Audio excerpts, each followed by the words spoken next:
बिस्मिल्लाहिर्रहमानिर्रहीम। अस्सलाम वालेकुम बच्चों, मैं उम्मीद करती हूँ आप सब खैरियत से होंगे और अपने घरों में महफूज होंगे। जैसा कि आप सब जानते हैं कि कोरोना प्रॉब्लम की वजह से यूनिवर्सल हाई स्कूल ने ऑनलाइन लेक्चर्स का इंतज़ाम किया है। इस हवाले से मैं मिस इकरा क्लास 8 से आपको उर्दू पढ़ाऊँगी। ये हमारा उर्दू का दूसरा लेक्चर है। लेक्चर नंबर 1 में हमने इस सबक के मुसन्निफ़ मौलाना शिबली नुमानी का तारुफ पढ़ा था और होमवर्क में मैंने आपको इनका मुकम्मल तारुफ याद करने के लिए कहा था। मैं उम्मीद करती हूँ आपने अपना काम अच्छे से याद किया होगा। अब आते हैं अपने आज के लेक्चर की तरफ। आप सब अपनी किताब का सफ़ा नंबर 2 खोल लें और एक पेंसिल हाथ में पकड़ लें। सबसे पहले मैं रीडिंग करूँगी, उसके बाद आपको डिटेल समझाऊँगी।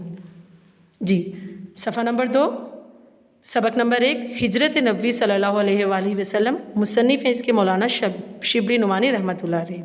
मैं रीडिंग करने लगी हूँ।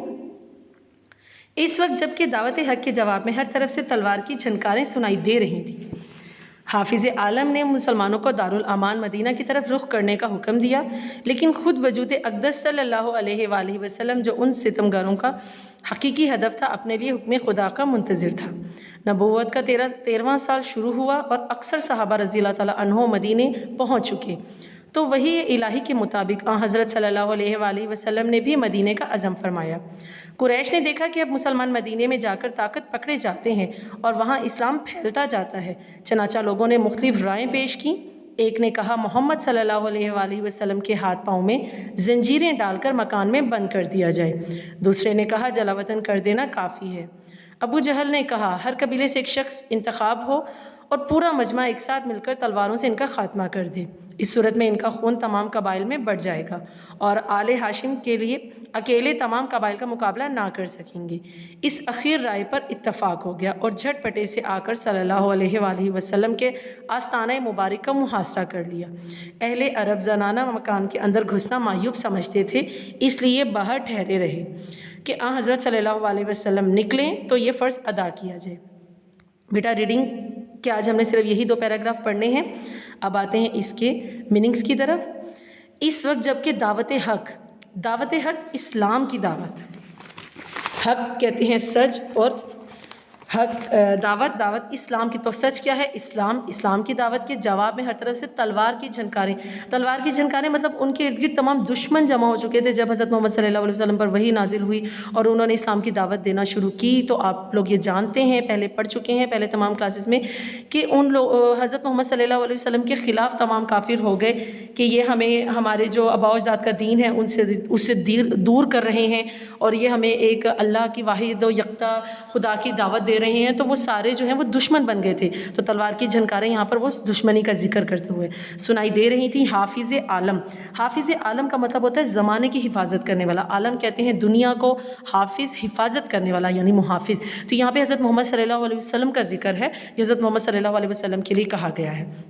मुसलमानों को दारुल अमान अमन की जगह मदीना, अमन यानी सकून की जगह की तरफ रुख करने का हुक्म दिया, लेकिन ख़ुद वजूद अक़दस मुक़द्दस पाक वजूद हज़रत मोहम्मद सल्लल्लाहु अलैहि वसल्लम का जो वजूद था, यानी हज़रत मोहम्मद सल्लल्लाहु अलैहि वसल्लम के बारे में बात हो रही है कि वजूद अक़दस पाक वजूद मुक़द्दस वजूद जो उन सितम करने वाले जो होते हैं उन्हें सितमगारों कहा जाता है, का हकीकी हदफ था, हदफ निशाना था, अपने लिए हुक्म खुदा का मुंतज़िर था। हुक्म खुदा अल्लाह का हुक्म, मुंतज़िर इंतज़ार करना, यानी कि अल्लाह ताला के हुक्म का इंतज़ार कर रहे थे कि अल्लाह ताला का हुक्म आएगा तो फिर वो हिजरत करेंगे और बाकी सबको उन्होंने मदीने की तरफ हिजरत करने का हुक्म दे दिया। हिजरत करना क्या होता है यहाँ पे ये भी बता दूँ, अल्लाह की राह में एक जगह से दूसरी जगह जाने को हिजरत कहते हैं, हिजरत करना कहते हैं। नबूवत का 13वां साल यानी कि हज़रत मोहम्मद सल्लल्लाहु अलैहि वसल्लम को नबूवत मिले हुए 13वां साल शुरू हो चुका था और अक्सर सहाबा रज़ी अल्लाह ताला अन्हो, जो बेटा फ़ीमेल सहाबा हैं उनके लिए हम रज़ी अल्लाह ताला अन्हा यूज़ करते हैं और मेल सहाबा के लिए रज़ी अल्लाह ताला अन्हो यूज़ करते हैं। अक्सर सहाबा रज़ी अल्लाह ताला अन्हो मदीने पहुँच चुके, तो वही इलाही के मुताबिक हज़रत मोहम्मद सल्लल्लाहु अलैहि वसल्लम पर जो अल्लाह की तरफ से पैगाम आया, जो वही आई, वही इलाही यानी अल्लाह का पैगाम जो हज़रत मोहम्मद सल्लल्लाहु अलैहि वसल्लम के लिए आया, हज़रत सल्लल्लाहु अलैहि वसल्लम ने भी मदीने का अज़म फरमाया, यानी मदीने जाने का इरादा किया। अज़म ارادہ کرنا۔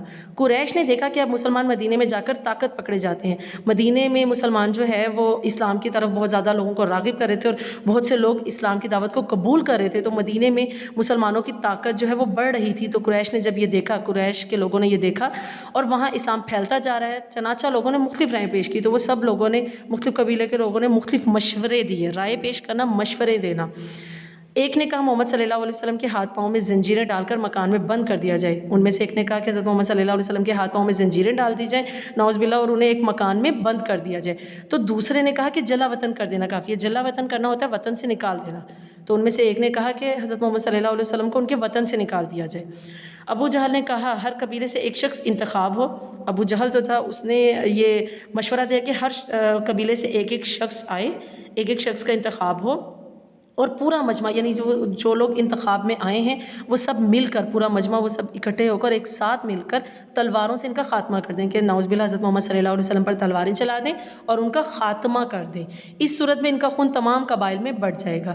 مطلب اس نے یہ بات کہی کہ اس طرح سے کیا ہوگا کہ ہر قبیلے کے اوپر ان کے خون کا ذمہ جائے گا، تو وہ تمام قبیلے جو ہے وہ اس میں ان کا خون تقسیم ہو جائے گا حضرت محمد صلی اللہ علیہ وسلم کا، اور آل ہاشم اکیلے تمام قبائل کا مقابلہ نہ کر سکیں گے۔ اور جو ہاشم، آل ہاشم یعنی کہ ہاشم کی آل، وہ تمام قبائل، وہ اتنے سارے قبیلوں کا مقابلہ اکیلے نہیں کر سکیں گے۔ اس اخیر رائے پہ، اخیر رائے کا مطلب ہوتا ہے آخری رائے، آخری مشورہ، اس اخیر رائے پر اتفاق ہو گیا۔ سب لوگوں کو یہ بات پسند ہے اور سب لوگوں نے اس مشورے کو مان لیا، اور جھٹ پٹ کا مطلب ہوتا ہے فوراً، جھٹ پٹ سے آ کر رسول صلی اللہ علیہ وسلم کے آستانہ مبارک کا محاصرہ کر لیا۔ آستانہ کہتے ہیں چوکھٹ کو، مبارک یعنی حضرت محمد صلی اللہ علیہ وسلم کی چوکھٹ کا محاصرہ کر لیا۔ محاصرہ کرنا ہوتا ہے گھیر لینا۔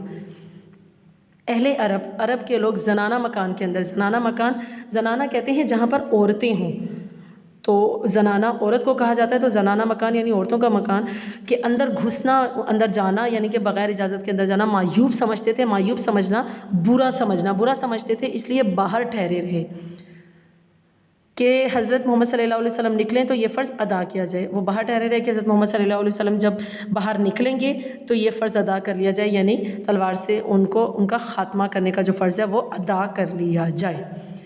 جی بیٹا، یہ تھے آپ کے الفاظ معنی جو کہ میں نے آپ کو بتا دیے ہیں۔ آپ نے یہ الفاظ معنی اچھے سے یاد کرنے ہیں اور اس کی پریکٹس کرنی ہے۔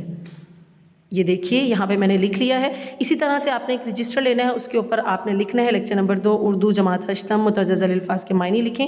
پریکٹس بھی بیٹا نیٹلی کرنی ہے، اسی طرح سے الفاظ لکھ کے اس کے معنی لکھنے ہیں آپ نے، تاکہ یہ معنی آپ کو یاد رہیں اور تشریح کرنے میں آپ کے لیے آسانی ہو۔